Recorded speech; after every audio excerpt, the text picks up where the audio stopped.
Hello, my dear students. In this video lecture, we will solve the exercise from your first year biology book, chapter number 2, enzymes. Encircle the correct choice. ये एक multiple choice question का test है जो हम exercise है जो आज हम सॉल्व करेंगे. Question number 1. Which of the following statement is are true about enzyme catalyzed reaction?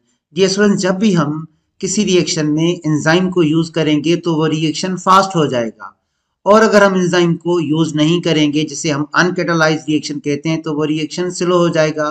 तो ऑप्शन ए देखें आप, the reaction is faster than the same reaction in the absence of enzyme. तो इसका करेक्ट आंसर होगा ए. ऐसा reaction जिसमें हम enzyme को यूज करेंगे वो फास्ट होगा, और अगर उसको हम कंपेयर करें एक ऐसे रिएक्शन से जो कि एंजाइम की एब्सेंस में हो रहा है तो वो स्लो होगा. तो पहले क्वेश्चन का करेक्ट आंसर है A. Next question, the active site of an enzyme is the reason that option A binds allosteric regulators of the enzyme, option B is involved in the catalytic reaction of the enzyme. So the correct answer is B. देखें dear students, जो कि enzyme का active site होता है उसके two reasons होते हैं. एक बाइंडिंग साइट जहां पे सबस्ट्रेट बाइंड करता है, टेम्पररी हाइड्रोजन बॉन्ड बनता है, और दूसरा कैटालाइटिक साइट, वहां पे अमीनो एसिड्स होते हैं जो रिएक्शन को कैटालाइज करते हैं. तो यहाँ पे पूछा गया है the active site of enzyme is the reason that, तो आंसर होगा B, is involved in the catalytic reaction of the enzyme. Question number 3, according to induced fit hypothesis जो कि कोशलेन ने दिया था, the enzyme catalyzes which of the following is correct? तो अगर आप डी को पढ़े, the binding of substrate changes the shape of enzyme active site, तो इसका करेक्ट आंसर होगा डी.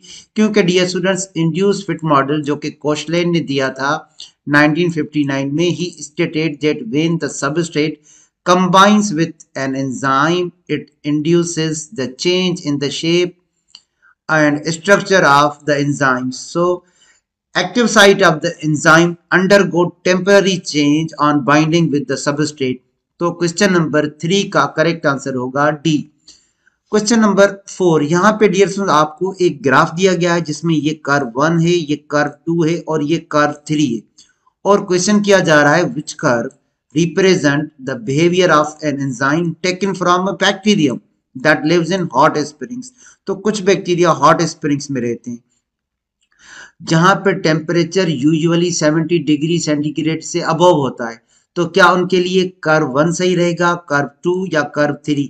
देखें ये जो कर्व 3 है, ये कर्व 3 यहाँ पे देखें तो 80 तक आ रहा है, और हमारे टेक्स्ट बुक में इसका करेक्ट आंसर जो होगा वो सी होगा, 3 ओनली, जो कि यहाँ पे मैं मार्क कर रहा हूँ 80 डिग्री सेंटीग्रेड शो कर रहा है. देखें डियर स्टूडेंट्स, टेक्स्ट बुक में लिखा गया है some bacteria which survive in hot springs are called thermophilic heat loving bacteria because they have optimum temperature of 70 degree और इवन हायर. तो यहाँ पे जो कर्व 3 है वहां पे 80 डिग्री सेंटीग्रेड शो हो रहा है, तो इसका करेक्ट आंसर होगा C. Question number 5, increasing the substrate concentration. आप एक मीडियम में सबस्ट्रेट के कंसंट्रेशन को बढ़ा रहे हो. In an enzymatic reaction could overcome which of the following. तो उसमें आप कौन से प्रॉब्लम को ओवरकम करोगे? डियर स्टूडेंट्स, ये होगा सी, कॉम्पिटिटिव इनहिबिशन. अब सी क्यों होगा? देखें डियर स्टूडेंट्स, ये जो कॉम्पिटिटिव इनहिबिटर है वो एंजाइम के एक्टिव साइट पे बाइंड होता है, और इसी साइट पे सबस्ट्रेट भी बाइंड होता है, क्योंकि कॉम्पिटिटिव इनहिबिटर और सबस्ट्रेट का शेप आपस में भी मिलता है और एक्टिव साइट से भी मिलता है. तो अगर आप सबस्ट्रेट की कंसंट्रेशन को बढ़ा लोगे तो फिर कॉम्पिटिटिव इनहिबिटर्स को चांस ज्यादा नहीं मिलेगा, सबस्ट्रेट को ज्यादा चांस मिलेगा, वो एक्टिव साइट पे जुड़ जाएंगे और कॉम्पिटिटिव इनहिबिशन रिड्यूस हो जाएगा. क्वेश्चन नंबर 6, वही अगेन कॉम्पिटिटिव इनहिबिटर्स पे क्वेश्चन दिया गया है. कॉम्पिटिटिव इनहिबिटर्स ब्लॉक करते हैं किसको? एंट्री ऑफ सबस्ट्रेट को, क्योंकि उनका शेप मिलता है एक्टिव साइट से, वो वहां पे आके बाइंड हो जाते हैं into the active site of an enzyme. On which of the following properties of an enzyme does this primary depend. तो ये किस पे डिपेंड करता है?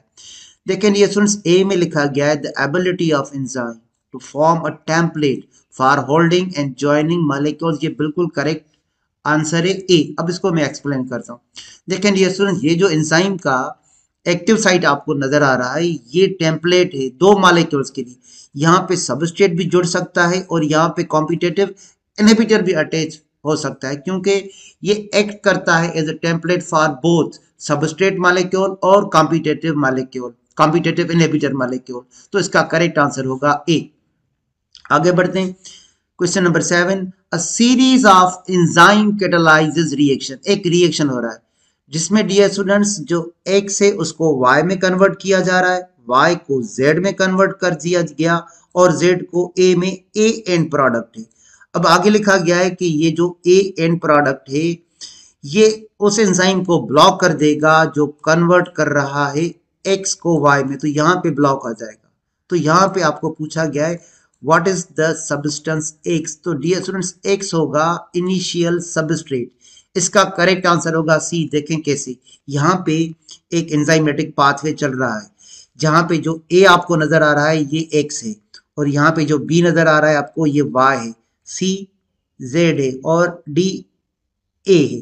तो यहाँ पे डियर स्टूडेंट्स ये जो अपना A है X वो इनिशियल सबस्ट्रेट है और यहाँ पे ये जो आपको Y और Z जिसको हमने B और C कहा ये इंटरमीडिएट्स हैं और यहाँ पे ये जो A है डियर स्टूडेंट्स वो एंड प्रोडक्ट है।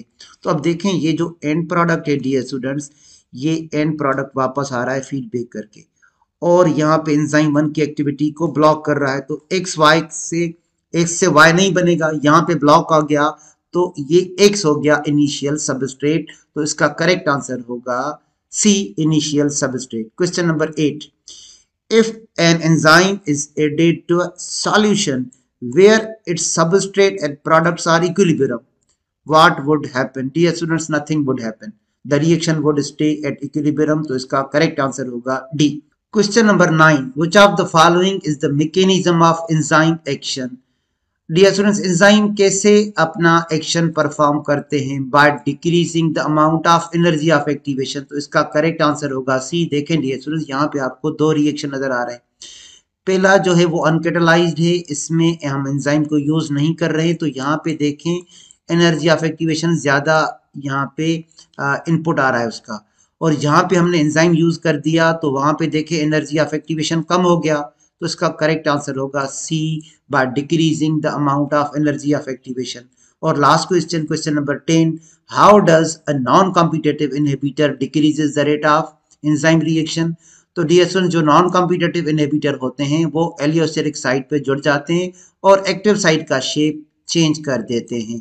तो इसका करेक्ट आंसर होगा B. That's all about the exercise belonging to chapter number 2 enzymes. Thank you dear students, wishing you all of the best.